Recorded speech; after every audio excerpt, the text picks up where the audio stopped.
Steph Curry just called out the WNBA on national television, and what he said next left the entire league speechless. You are not ready for this one. What started as a single hard foul on the court turned into one of the biggest controversies women's basketball has seen in years, and when one of the greatest shooters of all time decided to speak up about it, the internet completely lost it. Stick around, because by the end of this video, you'll understand exactly why this story refuses to die down. Before we dive in, I need to be honest with you. This channel exists because of viewers like you. Every single subscriber genuinely means the world to this community, and if you care about real, honest basketball analysis instead of clickbait noise, hitting that subscribe button and turning on notifications helps this channel keep growing so we can keep bringing you breakdowns like this one. It costs you nothing, but it means everything to us.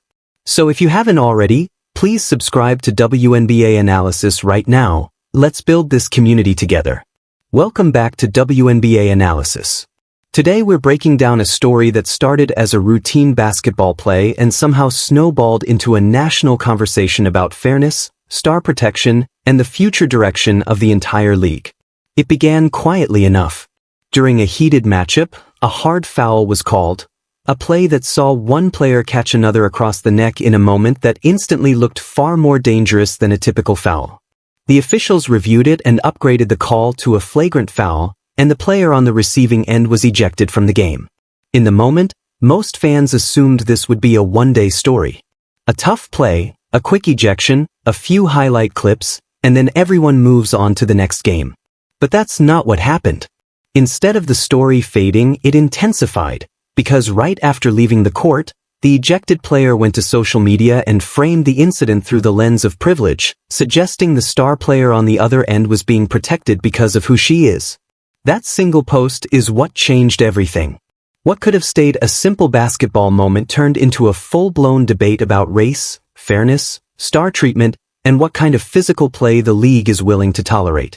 Fans immediately split into camps.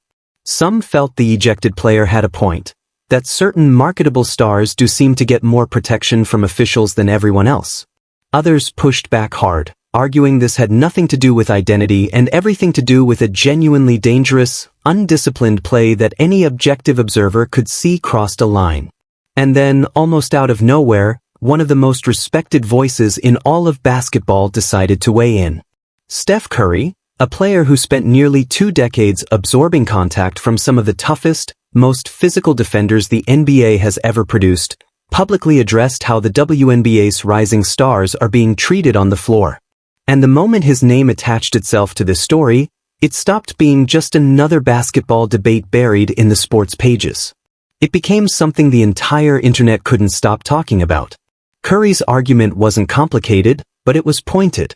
He drew a clear line between physical, competitive basketball, fighting through screens, contesting shots, playing tight defense, and a play that catches someone across the neck when they can't even see it coming. To him, that's not toughness. That's something else entirely, and something the league needs to take seriously if it wants to protect the players who are driving its historic rise in popularity. He didn't stop there. Curry pointed out that if dangerous, undisciplined fouls against marquee players go unpunished, the league risks sending exactly the wrong message to the next generation of athletes. Instead of young players grinding through film study, footwork, and skill development to actually compete with elite talent, the incentive quietly shifts toward something far more troubling. Just be physical, just make the star uncomfortable, and you'll get attention for it. Curry called this a dangerous precedent, one that could undercut the very foundation of skill and discipline the sport is supposed to reward. Now here's where the story gets even more layered.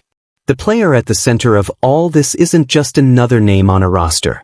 She's become one of the most recognizable faces of the WNBA's explosive growth. Someone with a massive following, a hit podcast, and a game that draws comparisons to some of the greatest to ever play.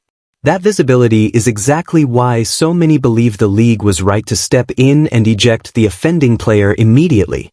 When a player with that kind of platform and impact takes a dangerous hit, protecting her isn't favoritism, it's just good business and good sense. But the other side of the story deserves fair treatment too.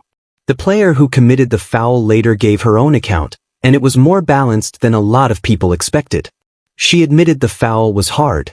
She said she didn't believe it was intentional. She even agreed the flagrant call was probably the correct decision. What she didn't back down from, though, was her identity as a physical player, someone who has never apologized for playing with force and intensity, and who made it clear that's simply always been her style on the court. So now you've got two very real, very human narratives sitting side by side. On one hand, a competitor who plays with genuine physicality and stands by it. On the other, a growing perception, fair or not, that certain hard fouls seem to consistently land on the league's most marketable, most protected stars. And this isn't even the first time this exact storyline has come up. Fans have connected similar patterns before, pointing to other moments involving other star players where the contact seemed to cross a line without an official foul ever being called. Once a pattern like that attaches itself in the public eye, every new hard foul stops looking like an isolated incident. It becomes another one, part of a bigger narrative that's almost impossible to shake. This is exactly the point where Curry's comments stopped being about a single flagrant foul and became something much bigger, a conversation about where the entire league is headed. Because here's the uncomfortable truth nobody really wants to say out loud: flagrant fouls happen. They're part of basketball. Reacting strongly to a dangerous play is completely normal, and if the story had ended right there, it probably fades away within a day or two. But it didn't end there. The social media post changed the entire trajectory of this controversy, turning a physical basketball play into a nationwide conversation about race, privilege, and star treatment, a conversation far bigger than any single game. For Curry, though, this was never really about one foul. It was about what happens if the league lets this pattern continue unchecked. Every young athlete watching absorbs a lesson from moments like this: what gets rewarded and what gets punished. And if the lesson from a viral, nationally discussed incident is that targeting a star player comes with no real consequence, that's a dangerous lesson for a league trying to build a legacy on skill, respect, and competitive integrity. There's also something deeply human buried underneath all of this noise: mutual respect. Reports suggest Curry genuinely admires the young star's game, seeing pieces of his own style reflected in hers: elite basketball IQ, clutch shot-making under pressure, and a rare gift for making every teammate around her better. That's an extraordinary compliment coming from a Hall of Fame caliber player. But that respect comes wrapped in real concern, because instead of letting her talent simply develop and shine the right way, some opponents may be choosing the shortcut: physical intimidation instead of the extra film study and preparation it actually takes to compete with a generational talent. And we can't ignore the bigger picture here either. The player at the center of this story is only in her early 20s, yet she's already carrying a level of scrutiny most veterans never experience across an entire career. Every highlight gets dissected. Every mistake gets amplified within hours. Every hard foul becomes a national headline before the night is even over.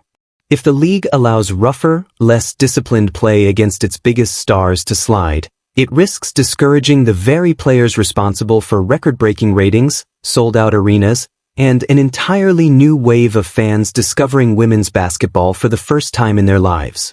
The timing of all this couldn't be bigger either. The WNBA is currently living through the most explosive growth period in its history. Television ratings are climbing. Social media engagement is through the roof. Mainstream attention is at a level that simply didn't exist just a few years ago. But that growth cuts both ways. Moments like this one no longer stay contained to a single arena or a single fan base. They spread instantly, get dissected from every possible angle, and become part of a much bigger story about how this league is perceived by millions of brand new fans tuning in for the very first time. To be clear, nobody is asking for the physicality to disappear from this sport. Nobody wants the intensity softened, because honestly, that competitive fire is exactly what makes the WNBA must-watch television right now. But there's a real, meaningful difference between hard-nosed, physical defense and a play that puts someone's actual safety at risk. How officials handle these situations going forward, how fines and suspensions get applied, how consistently those standards hold up across every single game, is going to say a lot about how the next chapter of this league gets written. And through all of this noise, the player at the center of the controversy has handled herself with remarkable composure. She hasn't used press conferences to escalate the drama. She hasn't turned this into an ongoing public back and forth. Instead, she's kept showing up, kept competing at an elite level, and let her play on the court do the talking, which, in a strange way, has only strengthened Curry's entire argument even further. There's something powerful about watching a player absorb unfair treatment and still perform at the highest level while the league behind her figures out how to respond. So where does this actually go from here? Nobody knows for certain yet. But one thing is undeniable: this conversation isn't disappearing anytime soon, because it's about something far bigger than one foul or one flagrant call. It's about whether the WNBA is truly committed to protecting the very players carrying this league into its biggest, most visible era ever. It's about whether this incredible rise in popularity will be matched by an equally serious commitment to protecting the talent making all of it possible in the first place. This is one of those stories that won't just quietly disappear in a week. It's going to resurface every single time a hard foul lands on a star player, every time a flagrant call gets debated, every time the league has to decide exactly how much physicality it's willing to allow. If this breakdown gave you a deeper understanding of what's really going on behind the headlines, that means more to us than you know. This channel is built entirely on people like you who genuinely care about honest basketball analysis. So if you're part of this community now, please make it official. Hit subscribe, tap that notification bell, and join the WNBA analysis family so you never miss a story like this one again. We'll see you in the next video.